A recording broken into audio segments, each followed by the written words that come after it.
Hallelujah.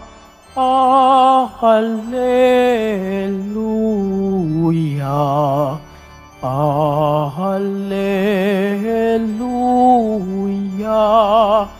Hallelujah.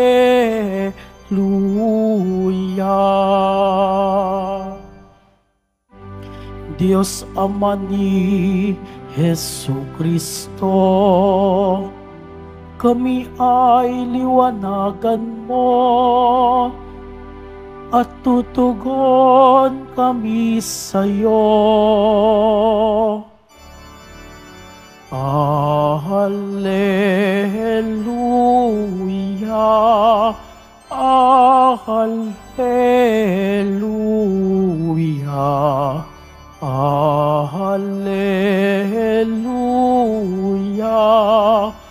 Hallelujah.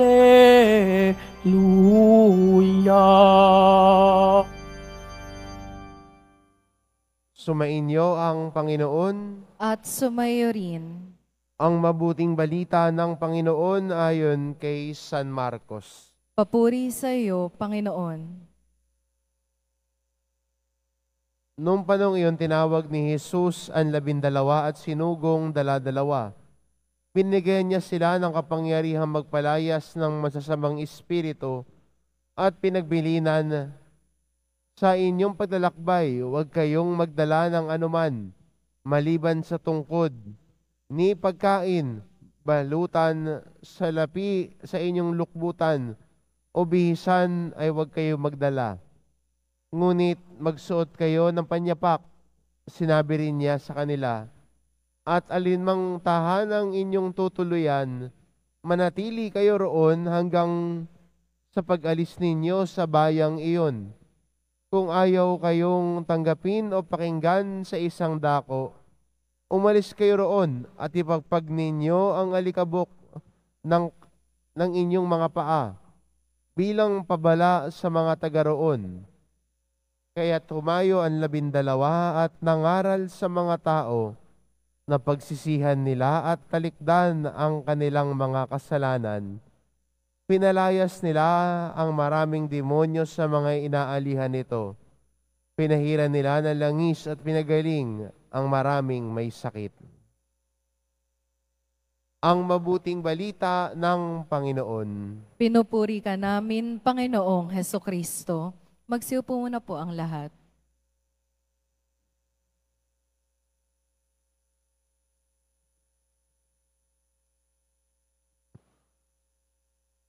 Sa ating ebanghelyo, narinig natin na binili ni Jesus sa kanyang mga alagad na sa kanilang pag-alis, pagpunta nila sa bawat bayan, ang dadalhin lamang nila ay tungkod. Wala nang iba. Walang baon, walang pocket money. Tungkod lang para hindi sila madapa sa kanilang paglalakad. Gusto bang pahirapan ni Jesus ang kanyang mga alagad? Minsan mapapaisip tayo, bakit sabi ni Jesus sa kanila, huwag silang magdadala ng kahit ano? Kasi kung titignan natin, in our nothingness, we experience God's providence. At itong gusto maranasan ni Jesus sa kanyang mga alagad, that in their nothingness, they will experience the providence of God in their lives. Na sa kanilang pagpunta sa iba't ibang bayan sa pagpapahayag ng salita ng Diyos, dahil wala silang dala, makita nila ang patnubay ng Diyos sa kanilang paglalakbay. Hindi ba in our nothing, sa pag tayo ay wala, na-appreciate natin kahit ang pinakasimpleng bagay? At ito rin ang nais paalala sa atin ni Jesus, na mas magtiwala sa patnubay ng Diyos, magtiwala sa providence of God, na siya ang magpapatnubay ng pangangailangan natin, siya ang bahala sa atin. Kaya maganda rin bilang Kristiyano, na may tiwala tayo sa Diyos. magkaroon ng tiwala sa patnubay niya. Kasi kung meron tayong tiwala sa Diyos, meron tayong tiwala sa patnubay niya, sa kanyang pagkalinga, lumalago tayo sa pananampalataya. Minsan nga lang ho, aminin natin tayo mga Kristiyano, mahilig ho tayo sa plan B. Hindi ho. Kaso nga lang, yung plan B natin, maglalayo sa atin sa tiwala sa Diyos. Halimbawa ho, pupunta nga ho dito sa Quiapo, magdadasal, sabihin natin kay Lord, Lord, magtitiwala po ako sa inyo. At paglabas ninyo, may makikita kayo, sasabihin sa'yo, Ma'am, bili na po kayo nito. Siswertihin po kayo. Ikaw naman, isang box nga ho. Pupunta ka sa simbahan, sabihin mo, Lord, nagtitiwala po ako sa iyo. Lord, nananalig ho ako sa iyo. Pero paglabas mo, may magsasabi sa iyo, eto, pag binili mo to, lahat ng panalangin mo, sasagutin ni Lord. Nabudol ho yata kayo doon. Dahil ang Diyos, pinakikinggan ang panalangin natin. Minsan gusto lang natin sagutin ng Diyos agad. Nagiging impatient tayo. Nagkukulang tayo sa pagtitiwala sa Kanya. Kung gusto natin lumago sa pananampalataya natin sa Kanya, kung gusto natin lumago sa ating buhay pananampalataya, ang unang imbitasyon sa atin ng Ebanghelyo, magtiwala sa patnubay ng Diyos. Dahil ang taong nananalig at nagtitiwala sa Diyos, kahit kailan hindi nawawalan, kahit kailan hindi nagkukulang. Binibigay ng Diyos ang pangangailangan natin sa tamang panahon. Naalala ko ho, nung nagsimula ho yung lockdown, after ilang mga linggo o after ng isang buwan, napansin ko ho, wala na po akong sabon. Siyempre, kailangan mo mag-disinfect, maliligo ka. Lalo na ho kami, mga pari, hindi naman ho kami nakakulong lamang. Patuloy pa rin ho kaming umiikot sa mga bahay para magbigay ng tulong at ayuda. So, araw-araw naliligo ka dahil kailangan mo mag-disinfect. At napansin ko ho yung sabon ko, ganito na lang ho kaliit. Pinagtsatsagaan ko na lang ho. At nung tinanong ko po yung kasama namin sa kumbento, tinanong ko, kailan ka pa mag-grocery? Sabi sa akin, Father, next week pa.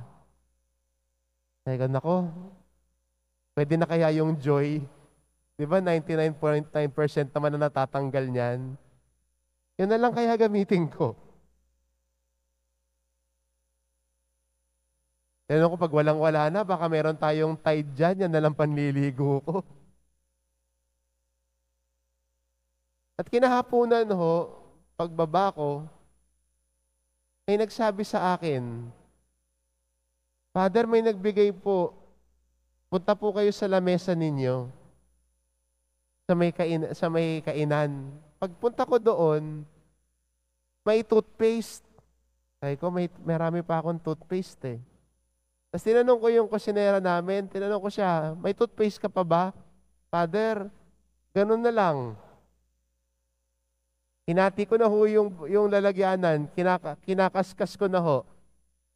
Sabi ko, ito toothpaste, sinagot ng Diyos ang panalangin mo, mag-toothbrush ka.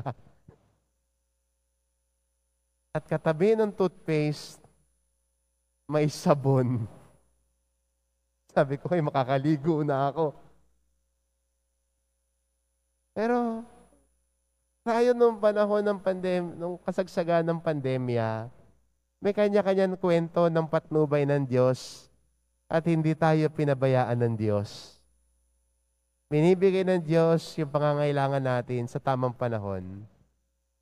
Huwag tayong mainip sa harapan ng Diyos. God provides for our needs. In our nothingness, we experience His care for us.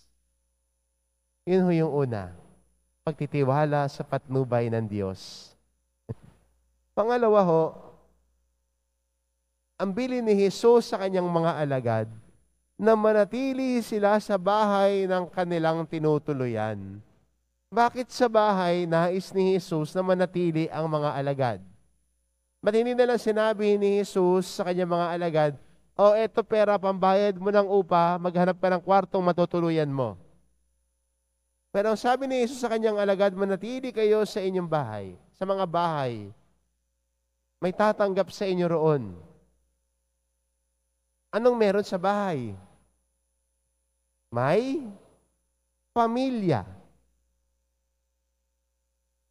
At sa bawat pamilya, laging merong hapagkainan. Hindi ho ba? At kung titignan natin yung estilo ho ni Jesus, kung saan pinapahayag niya ang mabuting balita sa mga tao, ginagawa niya ito sa hapagkainan. Kaya nga hindi ba ang pinupukol ng mga iskriba at pariseo sa kanya na issue, sinasabi nila, ayan, matakaw yan at maglalasing. Laging nasa kainan yan. Pero yun ang pamamaraan sa pamamagitan ng pagsasalo sa hapagkainan para si Jesus ay ipahayag ang mabuting balita sa mga nakikinig sa Kanya. Kaya maganda rin po sana sa atin bilang Kristiyano kung paano ang mga alagad inutusan ni Jesus na ang mabuting balita ay ipahayag sa hapagkainan ng bawat pamilya. Sana wag din nating kalimutan ito, na ang mabuting balita din po sana ay hindi lamang sa simbahan natin naririnig, sa hapag ng Panginoon, kung saan tayo bilang mga Kristiyano ay bilang isang pamilya at nananalig, sama-samang nagtitipon, sama-sama nakikiisa sa piging ng Panginoon, sama-samang nakikinig sa aral at turo ng Panginoon. Sana sa ating bawat pamilya, may puwang din sa ating mga hapag na ang mabuting balita ay maipahayag.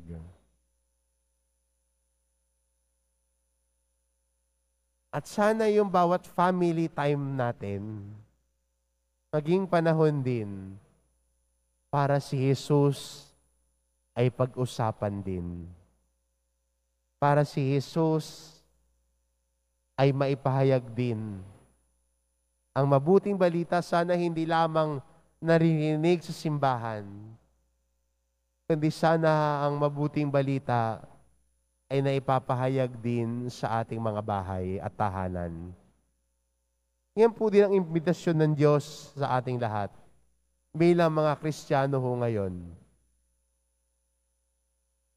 Na sana mula sa Eucharistia, sa pagdiriwang natin ng misa, sa hapag ng Panginoon, kung saan natin naririnig ang mabuting balita, sana sa hapag ng ating mga tahanan, patuloy nating maipahayag at maibahagi ang mabuting balita ni Kristo sa ating pamilya.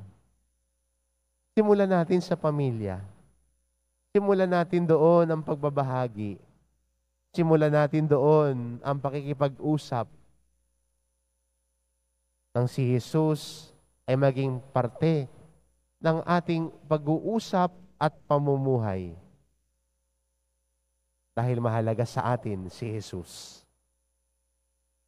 Kaya magandang hamon at baon sa atin bilang Kristiyano ho ngayon. Una, ang pagtitiwala natin sa patnubay ng Diyos.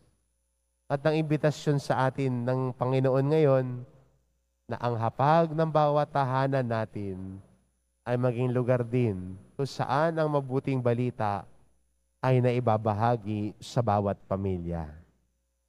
Amen.